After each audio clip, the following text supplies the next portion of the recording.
wenye kusema kwamba mimi namsingizia. Hii kadi ya mtoto imeandikwaje? Hii kadi ya mtoto imeandikwaje? Siwezi kumsingizia mzazi mwenzangu. Nampenda kwa sababu ni baba wa mtoto wangu. Makosa siku zote anatokea, hata kwenye ndoa makosa anatokea, ndio hivyo. Lakini changamoto iliyopo mimi kutishiwa kupotezwa. Kwa nini nipotezwe wakati mimi sina shida naye? Nilimfanya kitu gani ili anipoteze? Aya. Mnasema mimi nambishia. Huyu muhuri mimi ninao. Huyu muhuri mimi ninao, muhuri wa mahakamani ninao. Hizi document hizi si summons za mahakamani. Aya. Wakili wake Simba hamumjui. Wakili wake Simba hamumjui. Hebu mtafuteni, mumuulize hii kesi ilikuwaje? Au kweli yeye Walidi hakushtakiwa mahakamani? Mbona hakuja? Ananinyanyasa kila siku na haribu nauli ambayo ilikuwa inaweza kumsaidia mtoto wake, kwamba yeye kiongozi hawezi akaja. Mpaka mimi nikauguza mtoto, nikaacha kwenda mahakamani, sikuenda mpaka kesi kafutwa.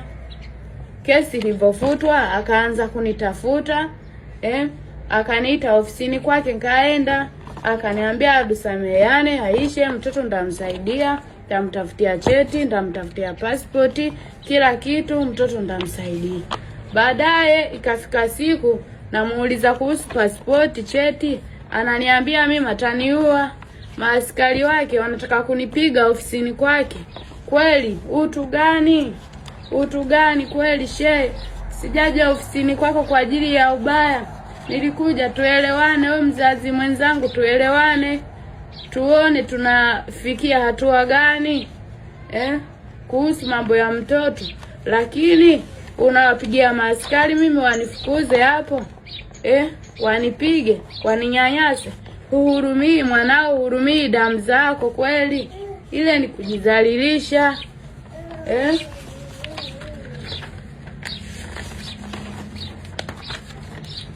Haya.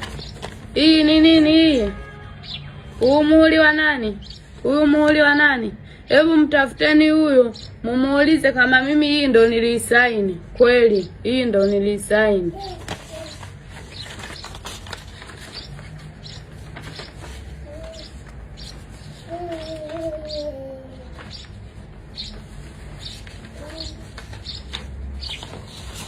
Yes, mnasema mimi namsingizia.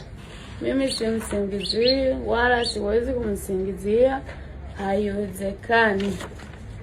Haiwezekani. Dokumenti hizi zote, ushahidi upo.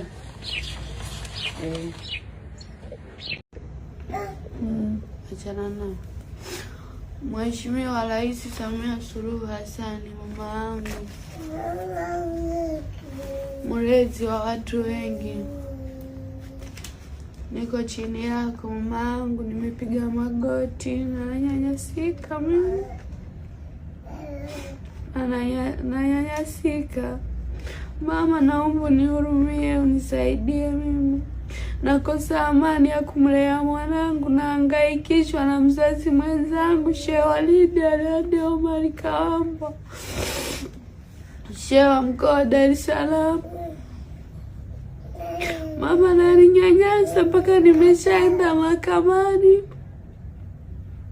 Kesi kafutwa, ngauguza mtoto, kesi kafutwa, kakataa kuitika kwamba yeye kiongozi hawezi kaitika. Mimi nika